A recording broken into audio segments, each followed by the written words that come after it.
You know that feeling of being pulled in two different directions at once? Like there's a constant debate just raging inside your own head? Well, that feeling of being at odds with yourself, it's pretty much a universal human experience. But what if you could actually end that inner struggle? Today, we're going to explore the architecture of inner peace. Let's dive in. So, let's just get right to it. Are you at war with yourself?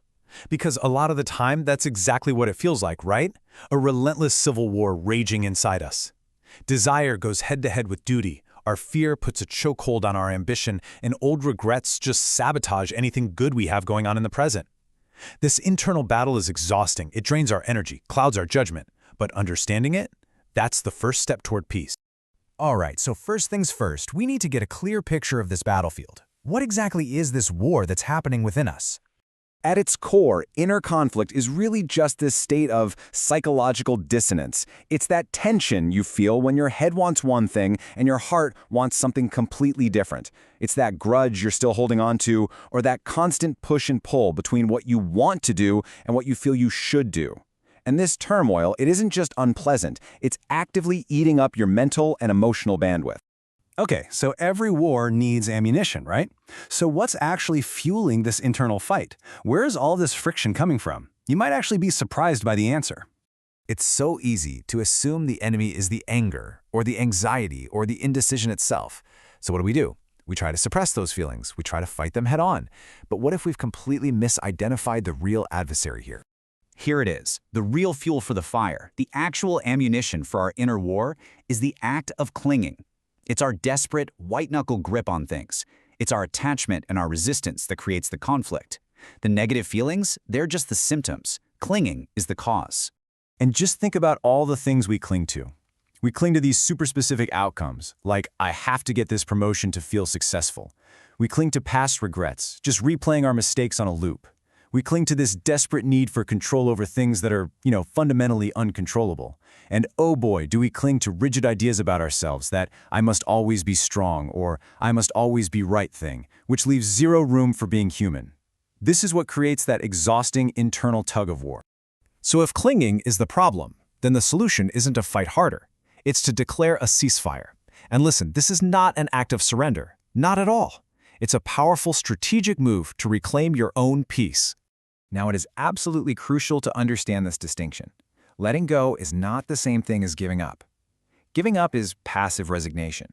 It's a feeling of defeat, just throwing in the towel. Letting go, on the other hand, is an active, conscious choice.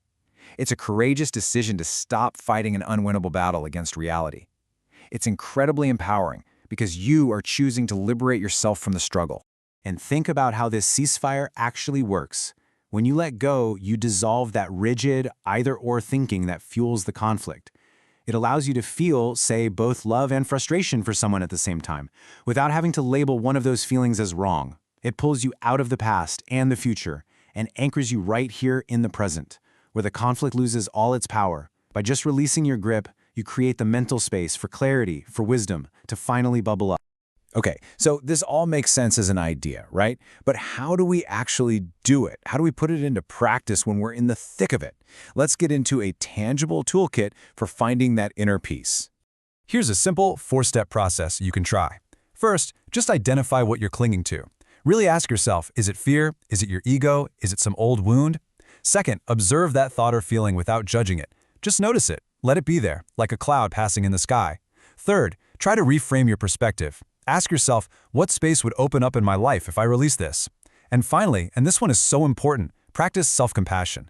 Instead of beating yourself up, just treat yourself with the kindness you'd offer to a good friend.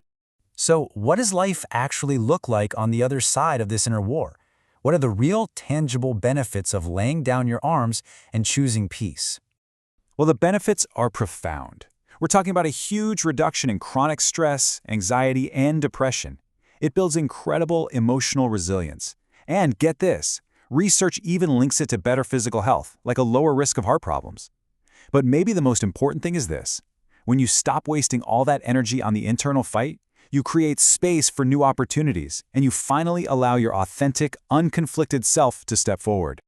Ultimately, this entire journey we've just talked about, it really comes down to one simple but incredibly powerful idea. The peace we're all searching for isn't found in holding on tighter.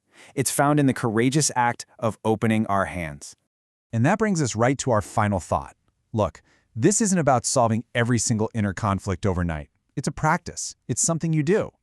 So the question to leave you with is this. What is one small thing, one expectation, one regret, one need for control that you can consciously choose to let go of right now, today?